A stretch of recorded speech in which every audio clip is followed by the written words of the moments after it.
Now let's move on to our adverbs. Rather than describing nouns, our adverbs describe our verbs. There are 4 types of adverbs when describing verbs. They are manner. These describe how things are done. 2 examples are quickly and cleverly. We have adverbs of place, describing where the action happened. 2 examples are here or there. We also have adverbs of time, describing when the action happened. 2 examples being now or recently. Finally, we have our adverbs of frequency, telling us how often the action happens. 2 examples being often or never. There's also another type of adverb, but here we're going to describe adjectives or other adverbs instead of verbs themselves. These are called adverbs of degree.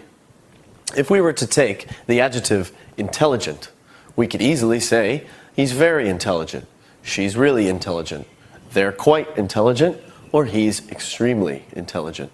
Now, for other adverbs, we could use the adverb quickly. He ran very quickly. She ran really quickly. They ran quite quickly. Or he ran extremely quickly.